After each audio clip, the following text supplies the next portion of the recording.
Damos vuelta de página aquí en La Inquietud por CNN Radio Rosario. Un enorme honor, placer y privilegio. Hoy nos acompaña Pete Sepp, presidente de la National Taxpayers Union en los Estados Unidos de América, con más de 3 décadas de trabajo en defensa del contribuyente, del pagador de impuestos, con experiencia en asuntos fiscales, en transparencia del gasto público, en reformas tributarias.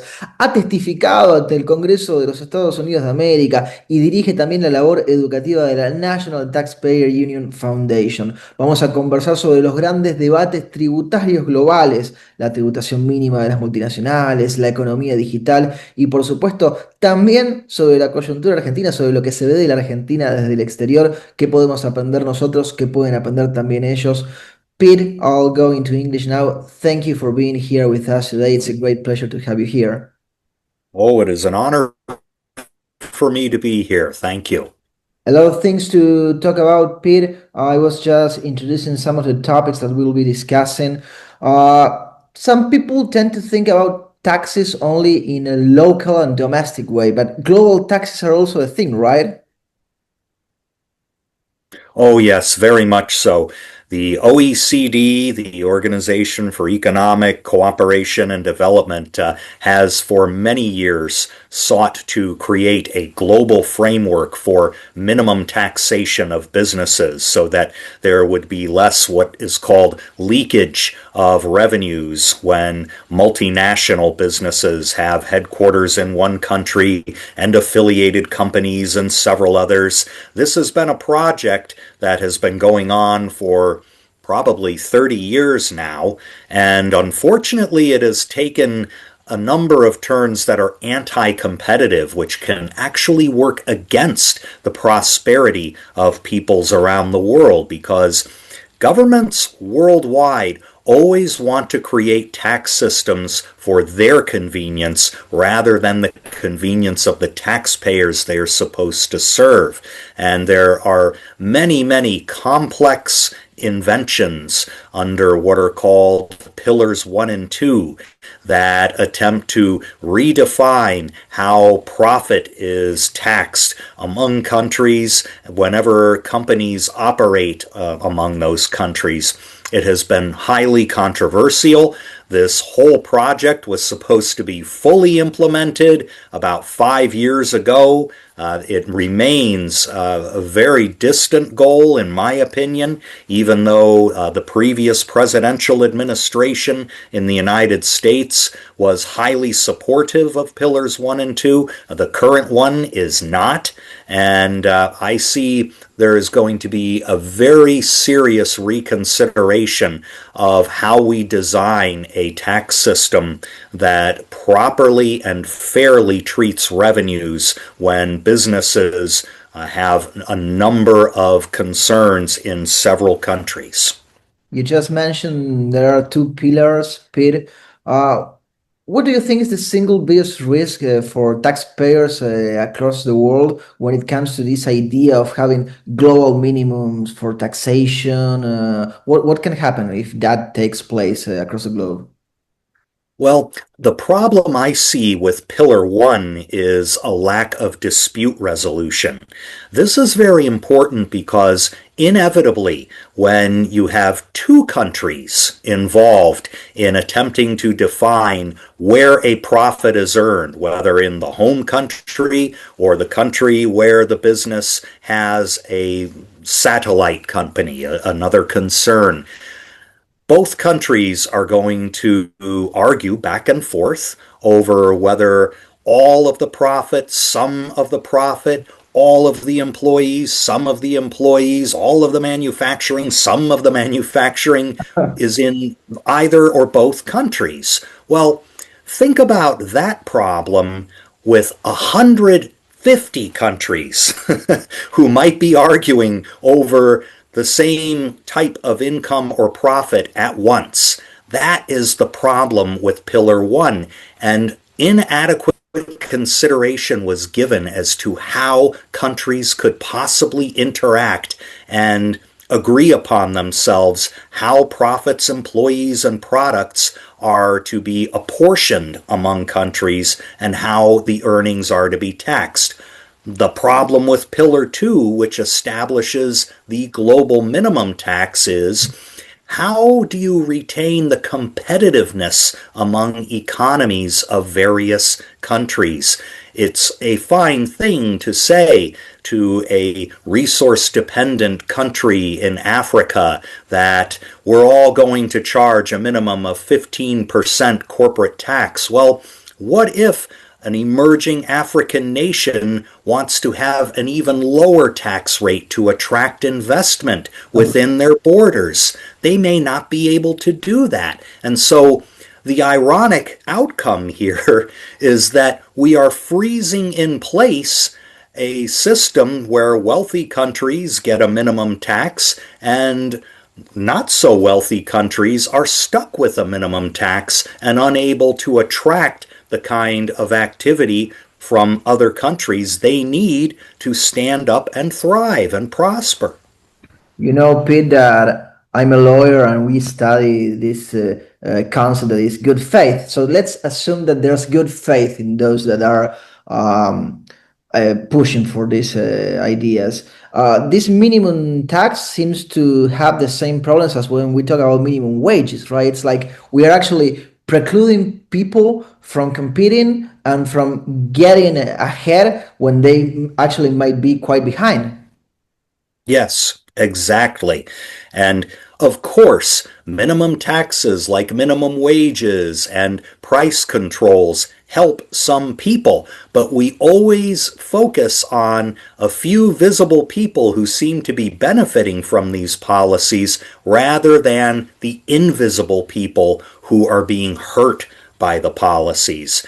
Raising the minimum wage in the United States, for example, undoubtedly helps some wage earners in low-paying jobs. It also prevents other individuals from ever entering the job market. It may actually reduce the available hours for people who are in the job market because an employer can no longer afford to pay everyone that kind of wage with 40 hours of work every week. So the unseen effects are often never reported, especially in our media here, while a few individuals who see bigger paychecks say, well, I really like minimum wages.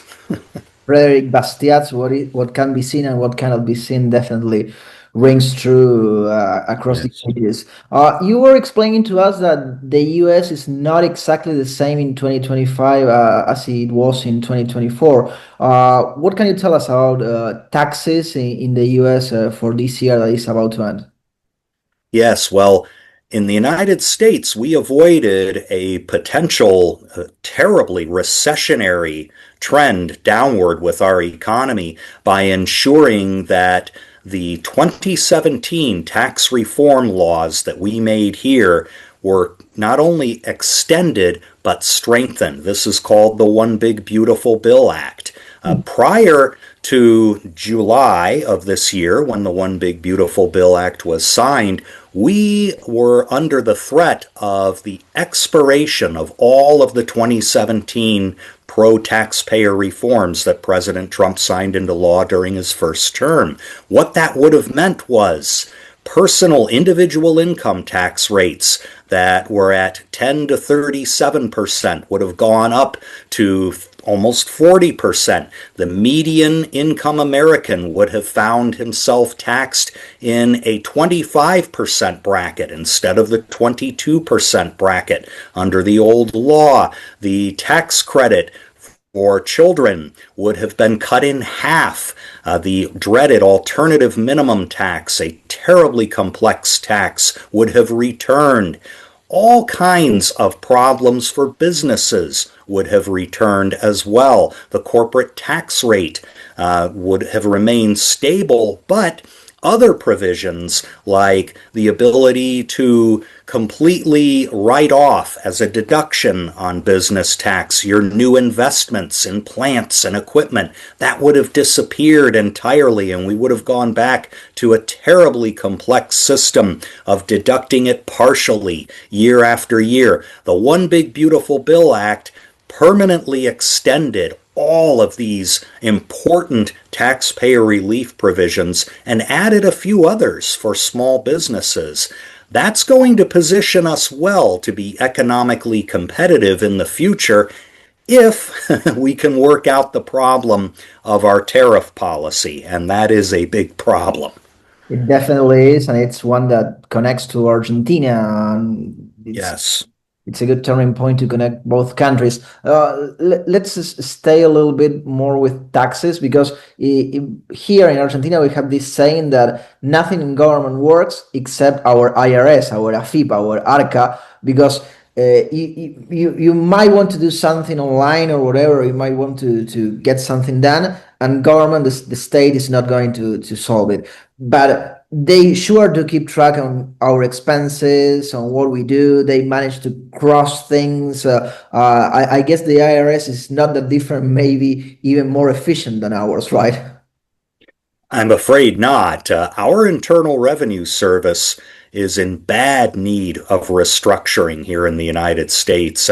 I myself have actually helped to enact 5 separate reform laws to the IRS since 1988, thanks to being with National Taxpayers Union. And unfortunately, that is still insufficient progress to set up a system of tax administration that is fair and transparent and less burdensome. When you consider that in the United States, our income tax system for businesses and individuals imposes something like $450 billion US. That would be about a 10% penalty on all of the corporate business, small business, individual, and payroll taxes. 10% of those collections are coming back in deadweight losses on the American people and American businesses. It is a terribly inefficient system, and it imposes huge burdens of time and expense on our population, rivaling that of most developed or developing countries. Artificial intelligence has been a buzzword at least since late 2022, and it is entering all daily life. And it's also entering tax administration. Should we be worried about that, Peter? Yes. The key to artificial intelligence in serving taxpayers is who teaches the artificial intelligence model to act. Who is going to be telling AI how to answer taxpayer questions or how to help taxpayers resolve an overdue tax bill or penalties and interest that are accruing on those bills. If the government is the one training the model, the answer to almost every taxpayer question is going to be, no, you can't do that. Pay. And that is something that concerns me. What also concerns me is how will AI be held accountable like an IRS agent would? We have a law in our country that says if a taxpayer requests a written opinion from our IRS on whether they can take a certain deduction or how to fill out a certain tax return, and they receive that written information, they may rely upon it, and the IRS may not change its opinion or attempt to take a taxpayer into court. The taxpayer can rely on that information and assert that information as a defense in court. How is that going to work if AI provides the same kind of information to a taxpayer? Will the taxpayer be held harmless if the AI gives them bad advice? I think that's a very important question, and we need to ask it now before AI models become the regular process for all types of tax administration. Those are all great questions, Pete, and I ponder on them myself. Let's talk about Argentina, it's usually the other way around because here in Argentina we ask ourselves what can we learn from the rest of the world. But at least since late 2023, with President Javier Milei, Argentina has been making the rounds with no hay plata, there's no money. With his big gestures when it comes to ministries and secretaries saying afuera, there's no place for that because there's no more money. Can the US learn something about what Argentina has been doing in the past 2 years? Oh, yes, the U.S. can learn many things from Argentina, many positive lessons. I mean, we often think of the United States as being some fiscally responsible country, and I wish our Treasury Secretary, our President, our congressional leaders would say there is no money because all we do is borrow and print it here. And we have a very serious problem with fiscal responsibility in the United States. I know I have read a lot about how Argentina has had the first budget surplus nationally in 14 years. We've not had one here in 25 years. In my lifetime of 61 years, there have been only 3 budget surpluses in the United States, 3 years out of 61. Our debt as a percentage of gross domestic product in the United States, depending on how you measure that debt, is somewhere between 105 and 120% of GDP. Our deficits, almost 6% of GDP. Chronically a problem. And we need to learn from other countries about how to quickly bring down that debt. That's just one thing we can learn from Argentina, not to mention inflation control. Obviously, it was worse in Argentina than in the United States, but positive measures were taken to bring it down quickly, dramatically, and we don't seem to be able to do that here in the United States. Part of that is because of government spending. Would you say, Pete, that this has become a cultural problem, a cultural issue in the sense that we have people in government that are worried about those leakage of revenues, as you said, and they are always trying to find new things to tax and new ways to tax instead of just thinking, okay, maybe we don't have any more money. And it's like if you're in your own household, if you don't have money, you either spend less or try and search new ways of generating income, but not stealing it from your neighbors. That's right.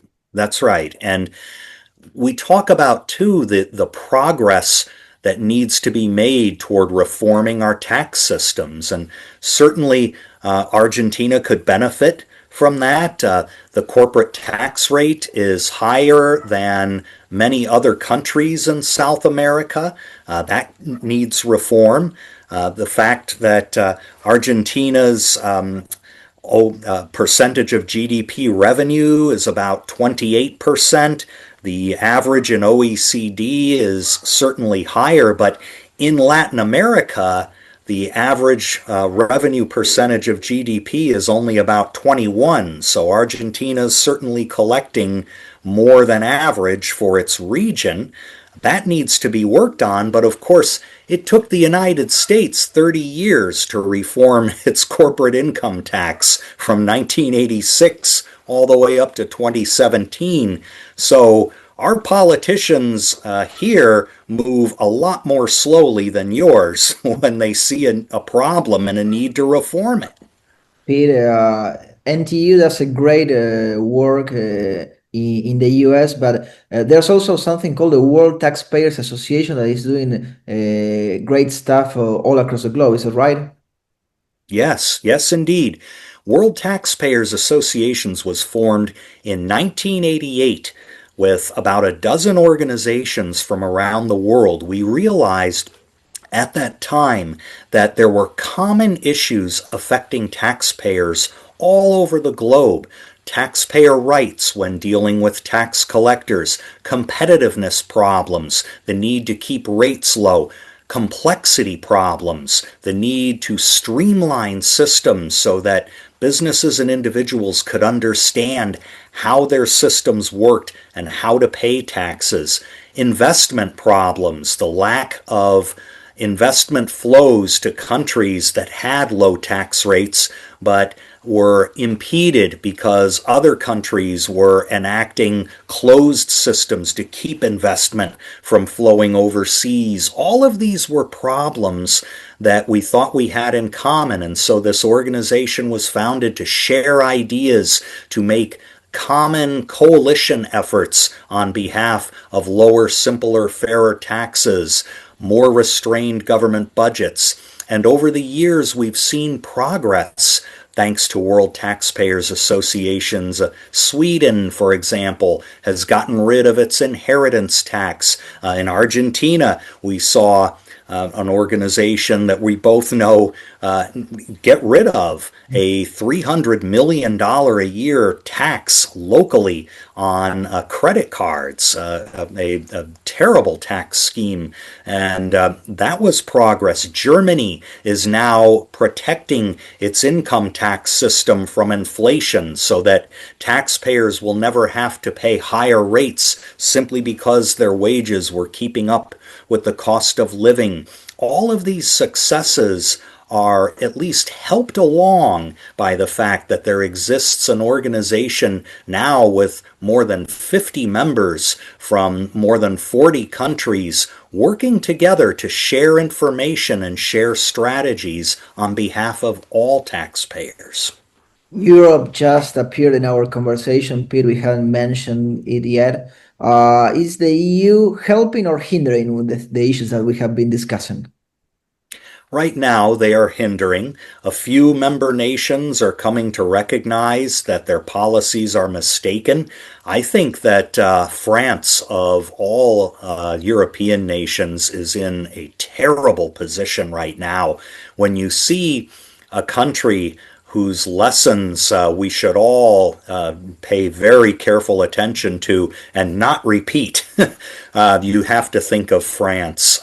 They have very high income and business tax rates, very high licensing hurdles. It is very difficult to even initiate a small business in France right now.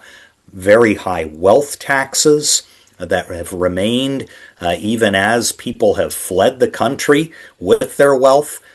France has had very, very heavy tax burdens for many, many years, and yet their attempt to simply adjust their social security system to the realities of an aging population has been met with riots in the streets. And now France, facing deficits as a percentage of GDP as bad as the United States, but with taxes that are much higher, they have very few options now fiscally to restore any kind of balance and deliver prosperity for their people.